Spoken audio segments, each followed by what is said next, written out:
Every day is the same routine. Democrats preach fairness and justice, but in reality, their policies hurt everyday people. And when those policies drive deranged individuals to seek vigilante justice, the left glorifies it under the guise of the ends justify the means. It's a perfect example of hypocrisy, using the chaos they created to push their own agenda. So my question is, do they think we're all too stupid to notice this? They love to talk about the social contract, but whatever happened to protecting the people? Things keep getting worse. Ordinary folks keep getting squeezed, and they blame everyone but themselves for the mess they've created. Classic. They're all still ranting about CEO greed, trying to convince us that denying an insurance claim is somehow the equivalent to being assassinated in the streets of New York. It's the same tired, out-of-touch rhetoric. Act like they care, rally against the rich, but somehow the left is never to blame for creating the environment they rally against. The left's messaging is so backwards, it might be time for them to just take a bite out of the eat the rich rhetoric themselves. And on that note, our first clip comes courtesy of Pocahontas herself, Elizabeth Warren, on Joy Reid. We've been talking a lot about this Luigi Mangione, the case about the United Healthcare CEO. People are very angry at United Healthcare, I think for good reason, denying care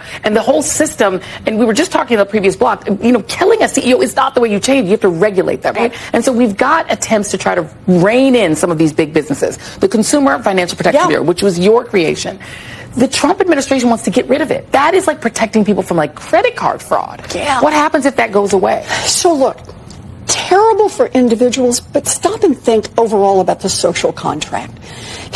Part of the deal in how we've kept this democracy, this economy, this country on a fairly steady path for more than 200 years has been that those at the top pay a little more in taxes, are a little less rich than they otherwise might be, and everybody else at least gets a chance. Yeah. And what happens when you turn this into the billionaires run it all is they get the opportunity to squeeze every last penny. Yeah. And look, we'll say it over and over. Violence is never the answer. This guy gets a trial who's allegedly killed the CEO of United Health. But you can only push people so far.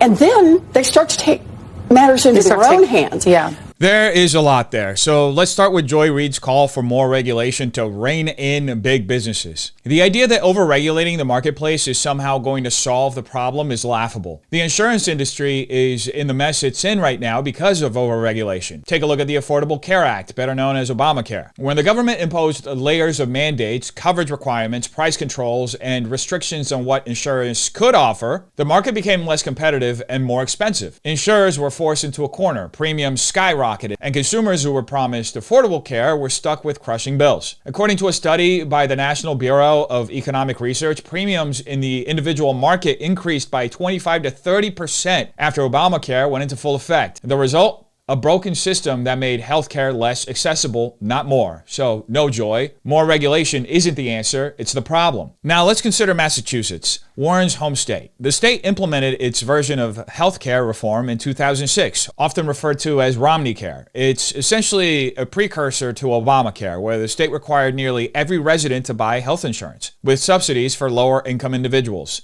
Sounds like a good idea, right? Well, fast forward to today, and Massachusetts still has one of the highest insurance premiums in the nation. According to the Massachusetts Division of Healthcare Finance and Policy, premiums in the state continue to increase despite the state's ambitious reforms, and the overall system has been criticized for contributing to rising healthcare costs without significantly improving care for all. So the idea that more regulation or more government intervention is the fix is a total myth. Massachusetts provides a textbook example of how more regulation just creates more problems without solving the core issue of affordability. Now, on to Elizabeth Warren, who somehow manages to take this absurdity to an entirely new level. Warren's talking about the social contract, claiming that the success of America is based on the rich paying more in taxes to keep the system in balance. But let's be real. What made America great is free enterprise, not excessive taxation. For over 2 centuries, America thrived because individuals had the freedom to innovate and create wealth, not because the government took more money and wasted it. The solution isn't more taxes, it's encouraging the very principles that built this country: entrepreneurship, individual liberty, and a market that rewards hard work. Warren's approach, taxing the rich more and more, is misguided and historically inaccurate. In fact, taxation has never been the key driver of prosperity. According to a report by the Tax Foundation, the U.S. has prospered in periods when tax rates were lower, and economic growth flourished during tax cuts, like the Reagan-era tax reforms. And since we're on this topic, let's talk about how our government spends our money, our tax dollars. In 2023 alone,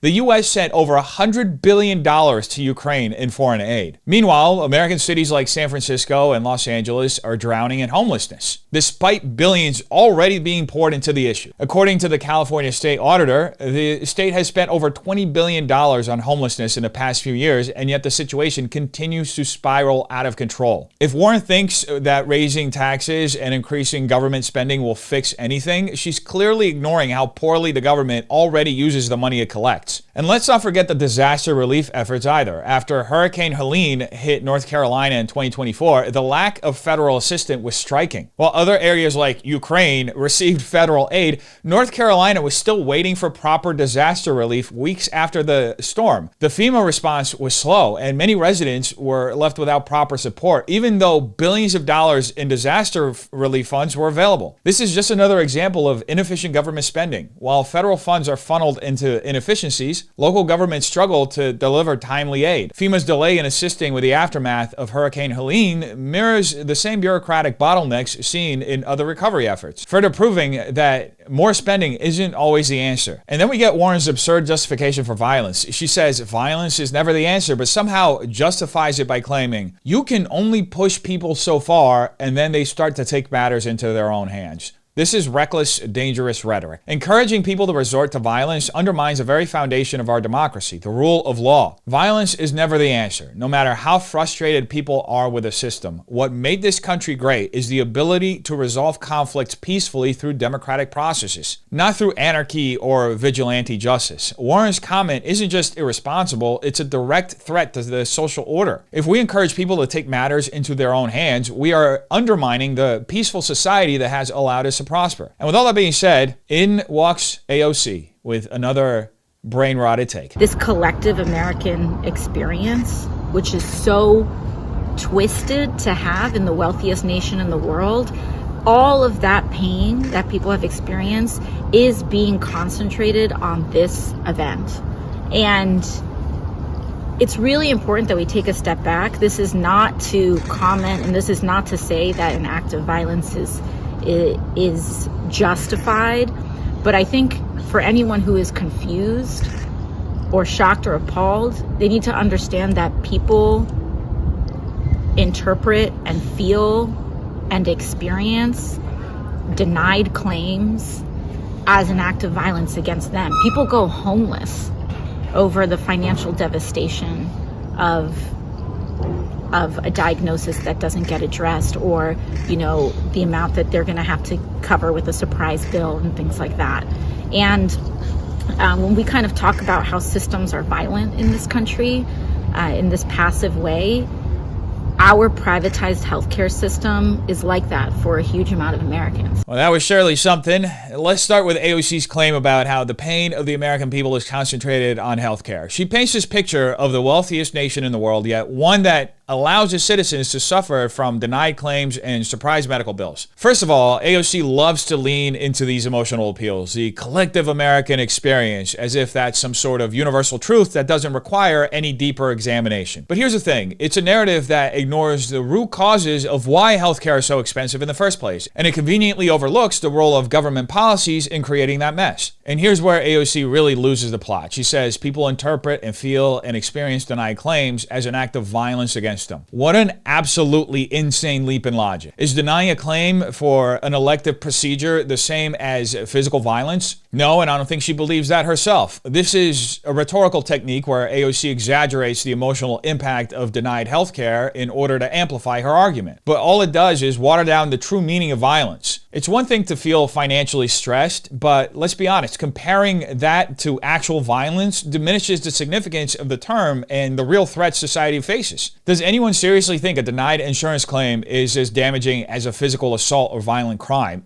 It's absurd. Denial of a claim is a financial financial decision, not a criminal one. This rhetoric tries to force a connection between something unpleasant and something deeply harmful, and it's just not the same thing. Then AOC talks about how the American system is violent in a passive way, as if some nebulous force is out there to get people. Again, this is emotional manipulation designed to create outrage. But where's the real analysis? If we want to talk about violence of systems, let's focus on the violence that comes from overregulation. Look at the Affordable Care Act, Obamacare. What the government created was a system that pushed up premiums, made the insurance market less competitive, and limited choices. In other words, a system that actually harms people by making healthcare more expensive and less accessible. So when AOC blames privatized healthcare for all of society's ills, she's ignoring the role of government intervention in distorting the market in the first place. It's not the system that's inherently violent. It's the meddling in the system that creates this web of inefficiency and expense. Here's the reality. AOC's constant pushing for Medicare for all doesn't take into account the complexities of government-run programs, which are often riddled with inefficiencies. The Veterans Affairs system, often cited as a model by proponents of Medicare for all, has huge backlogs and problems with quality of care, according to the U.S. Department of Veteran Affairs. AOC wants to solve this problem by making the system even more bureaucratic,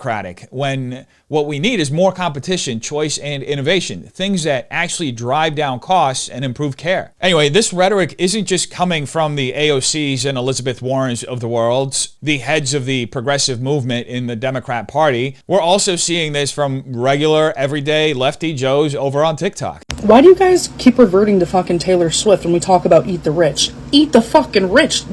Do I need to be more clear? Eat the fucking rich. Eat the rich. Just because you guys have double standards doesn't mean everyone else has double standards. Eat the fucking rich. That includes Donald, Elon, and his entire fucking cabinet of billionaires. Okay? Taylor Swift, she's one of them. Okay? But last I did check, I don't recall ever having seen Taylor Swift, or even heard of Taylor Swift denying healthcare and medical claims, thus sentencing thousands of people to death. I personally haven't seen her do that. But the rest of my statement stands true. Why does your side keep saying Taylor Swift? Okay, and? I don't have blind fucking allegiance to them like y'all have to Trump. Okay? Can you try to see past your own pride, ego, and bias for a second, or no? It's evident that we're living through a period of populist discontent within the left space, a rage that's been steadily building for years and has been gleefully cultivated by Democrat leaders this entire time. This rhetoric calling for the eating of the rich starts from the grassroots, people who feel left behind by the system. But the real issue is how Democrat leaders like AOC and Elizabeth Warren mirror this language, softening it and repeating it in ways that reinforce the anger and make it sound justified. The more they echo this rhetoric, the more they embolden the base, allowing it to fester into real-world violence. Take this latest assassination attempt, the third one this year, which follows 2 failed attempts on Trump's life. This all isn't a coincidence. The rhetoric of class warfare, the dehumanizing language targeting wealthy individuals, has consequences. When leaders on the left feed into this narrative, they stoke fire. It's a dangerous game of words that slowly chips away at the societal fabric. And it's this rhetoric that eventually leads to violent actions. Calling for eating the rich isn't just talk. It becomes the environment where violence becomes a distorted form of justice. If we want to prevent these attacks, we need to stop treating this dangerous narrative as harmless populist expression and start recognizing it for what it is, a catalyst for violence. And if you think that this rhetoric is confined to the Elizabeth Warrens and AOCs of the world and the TikToks, you're mistaken, my friend. New this morning from the live desk, we are asking a number of questions this morning about a really disturbing message. It was found posted on one of those portable electronic road messaging signs right off of Highway 99 near Lake Union in Seattle overnight. So look at the message here that our photographer found near Dexter Avenue in the northbound lanes of the highway there. It reads, "One less CEO, many more to go." We don't know who's responsible for this message, which agency operates the sign, whether it's WashDOT, SDOT, or a private company, and how this could have happened. So we're certainly going to let you know what we find out when we get some answers. It appears that message was up for at least an hour overnight. It's now off. And in the last 30 minutes, we did some digging. We learned that on average, nearly 62,000 people use the Aurora Bridge every day. That bridge is near the area where this message was spotted on that sign. Another question that we're asking right now is the motive behind the message on that sign. This discovery this morning obviously comes after the shooting death of United Healthcare CEO Brian Thompson in New York City last week along the East Coast. The suspected gunman, Luigi Mangione, now facing several charges for that crime. Investigators say a gun found in his possession and fingerprints from near the crime scene in New York closely link him to that attack. At first glance, the message on the traffic sign may seem like a small, isolated incident, just some reckless or angry vandalism. But dig a little deeper, and the reality is far more chilling, because this message is part of a larger, more dangerous narrative that has been brewing in leftist discourse. What we saw in that highway sign is more than just a threat. It's the consequence of this rhetoric. When leaders in positions of influence talk about the wealthy as if they are to blame for all of society's ills, when they openly criticize capitalism and encourage economic class warfare, it doesn't just stay in the realm of rhetoric. These words get taken literally by the disillusioned, and as we see now, it can inspire violent actions. Again, this isn't just an isolated incident. The media and Democrat leaders have played a significant role in stoking this anger by consistently framing the wealthy and the system as the enemy to be fought against. The constant drumbeat of class warfare rhetoric, often amplified by mainstream media, focuses on portraying the rich as inherently evil and responsible for society's problems. This narrative doesn't just criticize wealth inequality, it demonizes the wealthy, encouraging a sense of justified righteous anger that eventually spills over into violence. By continuously amplifying these messages, mainstream media and Democrats contribute to an environment where extremism feels like an acceptable solution. And the far left has been very guilty of rhetorically fueling the flames by pushing policies and statements that dehumanize the wealthy and paint them as the root cause of all of society's ills. I mean, we just saw how AOC and Elizabeth Warren often frame economic struggles as a battle between the oppressed and the oppressors, with the rich positioned as the villains. While they may not be directly inciting violence, their inflammatory language and broad condemnation of the rich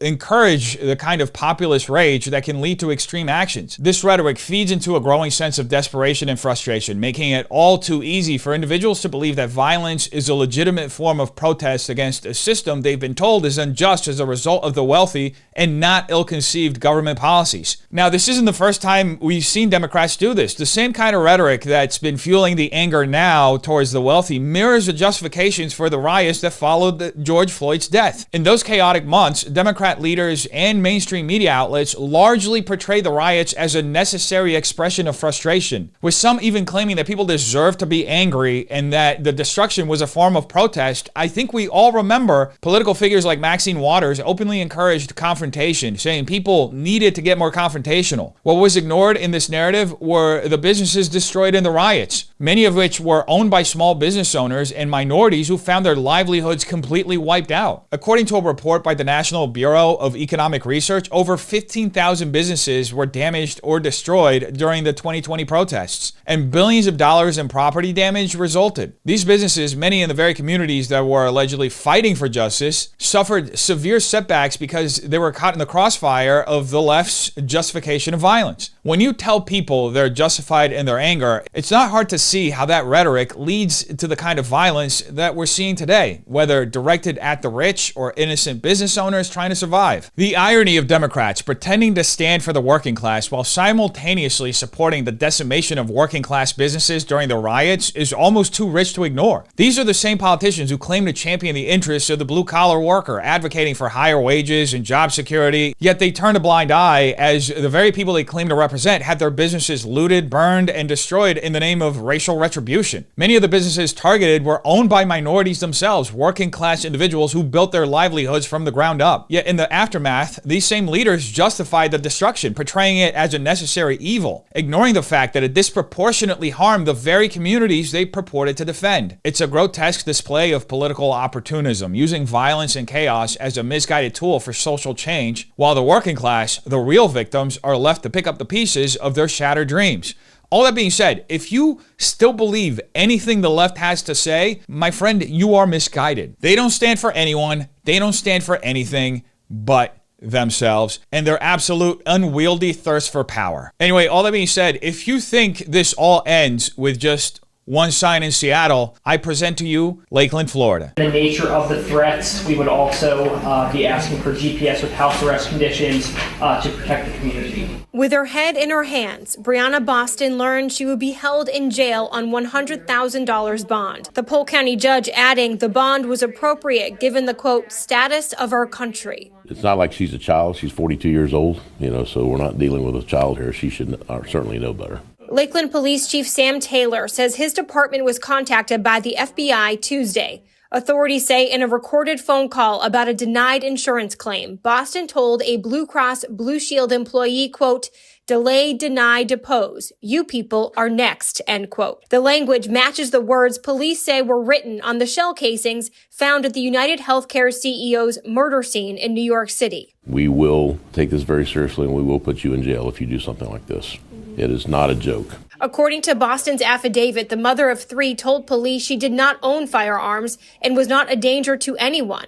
But she added, healthcare companies played games and deserved karma because they are evil. Similar to the accused shooter in Manhattan, Boston is getting support online from people who say that she was just sharing her opinion and should be protected by the First Amendment. But police do not see it that way. She's facing a second-degree felony of written threat to kill or injure, conduct a mass shooting, or an act of terrorism, a serious charge that she could end up in prison for 15 years. I don't believe cases like this woman in Florida will be isolated. I imagine there will be many more copycats in the weeks and months to come. It's evident that the response from social media, mainstream media, and Democrat leaders have created an environment for people like this woman in Florida to feel emboldened to act in this manner. Luigi Mangione isn't a hero. He's not a martyr. He's a mentally deranged murderer who killed a father of two. And no matter how much the media and Democrats attempt to justify the murder as a result of the ills of the American healthcare system, the reality is that there will be no significant change to the healthcare system because of Brian Thompson's death. The system is already overregulated, so more regulation won't solve the problem.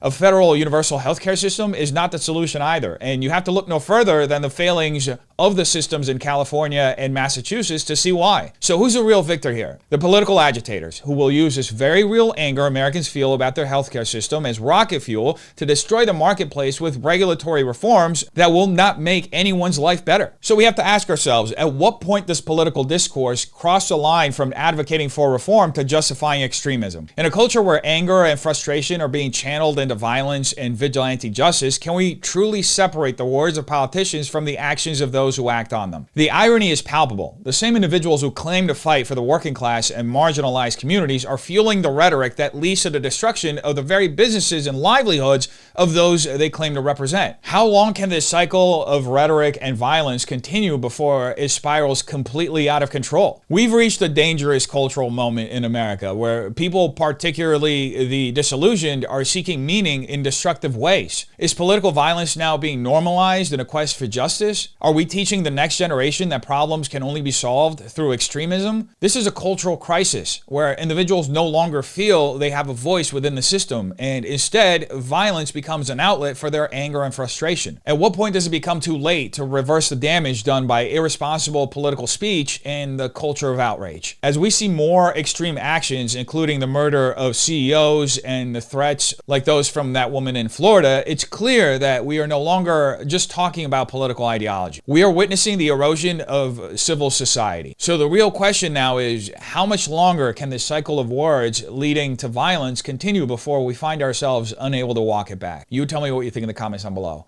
Have a terrific day. Peace.